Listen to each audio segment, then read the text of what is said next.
Shalom Bapak Ibu Saudara yang dikasih Tuhan. Bagaimana kabar pagi hari ini? Saya percaya kabar kita luar biasa sebab Tuhan Yesus kita luar biasa. Haleluya. Hari ini kita akan melangkah dalam 2 Raja-Raja pasal 14. Hari ini kita akan belajar tentang perkenanan Tuhan, ya. Ayatnya yang ke-27 saya bacakan bagi kita. Tetapi Tuhan tidak mengatakan bahwa Ia akan menghapuskan nama Israel dari kolong langit. Jadi Ia menolong mereka dengan perantaraan Yerobeam bin Yoas. Hari ini kita akan belajar bahwa jangan kita bangga kalau kita dipakai Tuhan, tetapi bersyukurlah kalau kita dikasihi Tuhan. Haleluya. Kalau kita baca di dalam ayat ini, maka kita akan melihat Raja Yerobeam itu melakukan perbuatan yang gagah perkasa. Bukan karena dia, karena Tuhan. Nabi Yunus bin Amitai telah menubuatkan, itu di dalam ayatnya yang ke-25, ya, ayatnya yang ke-26. Dan apa yang Yerobeam melakukan? Gagah perkasa sekali. Di mana ia mengembalikan daerah Israel, ayat 25, dari jalan masuk ke Hamat sampai ke Laut Araba. Itu kemenangan yang besar Bapak Ibu Saudara, ya. Pencapaian yang sangat luar biasa.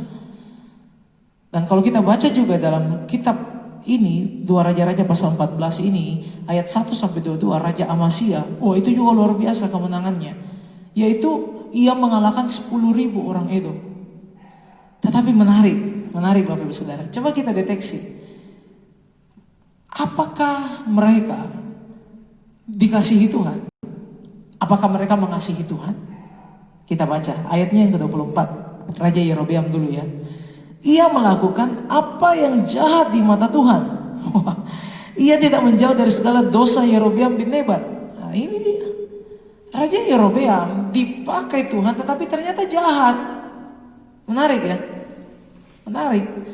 Pasal 14 ayatnya yang ketiga. Ini dia, Raja Amasya yang dipakai Tuhan mengalahkan 10.000 orang Edom. Bagaimana kerohaniannya? Ayatnya yang ketiga. Ia melakukan apa yang benar di mata Tuhan, hanya bukan seperti Daud bapa leluhurnya. Ia berbuat tepat seperti yang diperbuat Yoas ayahnya. Ayat 4. Namun demikian, bukit-bukit pengorbanan tidaklah dijauhkan. Bangsa itu masih mempersembahkan dan membakar korban di bukit-bukit itu. Satu raja yang jahat sekali, satu raja yang setengah baik, setengah jahat. Ya, podoae Bapak Ibu Saudara, singkam maleba orang Makassar bilang. Menarik sekali. Jadi inilah yang menjadi sebuah pertanyaan bagi kita, bahwa apakah orang yang dipakai Tuhan adalah orang yang dikasihinya? Alkitab membuktikan belum tentu, ya. Oleh sebab itu hari ini mari jangan kita hanya mencari pemakaian Tuhan, tetapi milikilah perkenanan Tuhan. Bersyukurlah kalau kita dikasihinya. Ada yang lebih indah daripada pekerjaan Tuhan Bapak Ibu Saudara. Ada yang lebih manis daripada mujizat Tuhan. Ada yang jauh lebih baik ketika kita tidak hanya melihat tangan Tuhan, tetapi mengerti hati Tuhan. Contoh konkretnya seperti ini, ya. Suatu waktu kami pernah diundang ke pesta ulang tahun seorang sahabat, anaknya ulang tahun. Kami datang bawa kado dan seperti sedia kalah, ya, seyogianya seorang pendeta. Itu sebenarnya bukan kadonya yang penting, tetapi doanya, ya. Dan apa yang terjadi? Kami mendapatkan sebuah perlakuan yang kurang menyenangkan. Bukan dari orang tuanya, sahabat kami, tetapi dari anaknya. Karena ketika kami datang, tiba di acara itu, anaknya itu tidak pernah melihat muka kami. Dia hanya melihat tangan kami yang bawa kado ulang tahunnya. Saya pun berpikir ini anak ini. Tapi saya mau maklumi, namanya anak-anak, ya. Kami kasih kado itu seperti yang selama ini kami lakukan. Sebelum kasih kado kami doakan dulu gitu loh. Tumpang tangan, ya, itu sebelum COVID, ya. Dan apa yang terjadi? Anak ini tidak minta didoakan, tidak mau didoakan. Dia rebut kado itu, dia pergi lari. Orang tuanya sampai kejar, jewer telinganya dan berkata, kenapa kamu begitu? Bilang terima kasih dulu sama Pak Pendeta dan kita mau berdoa. Aduh, saya sampai berkata, barangkali inilah model kita orang Kristen, ya. Kita berdoa, kita hanya minta Tuhan tolong saya, Tuhan sembuhkan saya, Tuhan berkati saya, ya. Kita hanya lihat tangan Tuhan terus saja. Dan menarik kalau kita sudah dapatkan apa yang kita minta, kita lari pergi. Bapak Ibu Saudara, ada yang lebih indah, ada yang lebih manis, ada yang jauh lebih baik ketika kita mengerti isi hati Tuhan. Satu hal yang menjadi sebuah hal yang sangat luar biasa di dalam pasal 14 ayat 13 adalah seperti ini. Ia melakukan apa yang benar di mata Tuhan, hanya bukan seperti Daud, bapa leluhurnya. Bapak Ibu Saudara, yang terpenting dalam hidup ini bukan dipakai Tuhan, tetapi dikasihi Tuhan, berkenan di hati Tuhan. Dan kalau berkenan di hati Tuhan, saya percaya nama kita Tuhan catat, nama kita Tuhan ingat. Daud namanya diingat. Daud menjadi teladan tentang seorang raja yang saleh, yang taat, yang benar di hadapan Tuhan.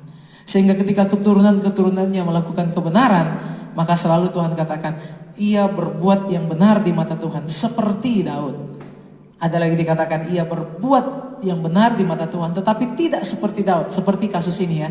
Ada lagi dikatakan, ia tidak berbuat yang benar, tidak seperti Daud bapa leluhurnya. Wah, luar biasa. Jadi Daud selalu menjadi patokan Bapak Ibu Saudara. Sebenarnya dia bukan patokan, tetapi dia menjadi orang yang berkenan di hadapan Tuhan. Sehingga Tuhan menjadikan dia sebagai sebuah perbandingan. Ini loh hambaku Daud. Ya. Makanya Bapak Ibu Saudara, satu hal yang penting dalam hidup ini bukan kemenangannya. Ya. Saya menyadari barangkali apa yang Yerobeam, Raja Israel lakukan itu lebih hebat dari Daud. Barangkali ya. Barangkali apa yang Amasya lakukan itu lebih hebat dari Daud. Bayangkan 10.000 orang Edom mereka kalahkan. Tetapi bukan kemenangan yang terpenting. Tetapi yang terpenting adalah apakah kita itu berkenan di hadapan Tuhan. Jangan bangga kalau engkau dipakai Tuhan. Bahkan di dalam ayat ini terdeteksi. Ketika mujizat itu sudah terjadi. Ketika kemenangan itu sudah terjadi. Apakah engkau masih puas? Apakah engkau sudah puas maksud saya? Saya mau bertanya, apalagi? Saya percaya masih tidak puas. Masih mau lagi. Buktinya apa? Ayatnya yang ke-8. Pada waktu itu ketika Amasya sudah menang melawan orang Edom, ayat 7, ayat 8. Pada waktu itu Amasya menyuruh utusan kepada Yoas bin Yoahas bin Yehu, Raja Israel mengatakan, mari kita mengadu tenaga. Haleluya. Luar biasa, sombong. Kemenangan yang dari Tuhan ini Bapak Ibu Saudara membuat orang ini sombong loh. Banyak kan orang berkhotbah, wah kalau itu kemenangan dari Tuhan orang itu tidak akan sombong. Ayat ini katakan dia menang atas Edom itu karena Tuhan. Kalau kita baca dalam kitab 2 Tawarik, sebenarnya Raja Amasya ini menyewa orang-orang Israel, orang Efraim, pasukan bayaran.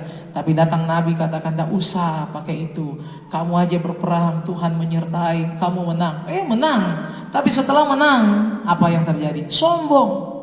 Bahkan dalam kitab 2 Tawarik itu jelas dikatakan, malah Raja Amasya membawa Allahnya orang Edom dari pegunungan Seir. Dia pergi sembah di Yerusalem. Parah kan? Jadi mari Bapak Ibu Saudara, yang terpenting, yang terindah, yang terbaik, bukan hanya mujizat, bukan hanya berkat, bukan hanya kemenangan, tetapi ketika kita tidak hanya melihat tangan Tuhan, tetapi mengerti hati Tuhan. Ketika kita tidak hanya dipakai Tuhan, tetapi dikasihi Tuhan. Oleh sebab itu hari ini Bapak Ibu Saudara, marilah setiap kita hidup sungguh-sungguh di hadapan Tuhan. Apapun tantangan persoalan yang sedang terjadi, percayalah Tuhan kita tetap sama. Mengertilah isi hatinya. Itu sudah lebih dari cukup. Kita akan tenang di tengah badai. Kita akan aman di dalam setiap tantangan kehidupan. Kita akan tidak pernah lagi khawatir. Karena kita tahu hati Tuhan. Dia Allah yang maha murah. Dia Allah yang maha pengasih. Dia Allah yang maha kuasa. Dia sanggup melakukan perkara-perkara yang ajaib. Tidak pernah terlalu cepat.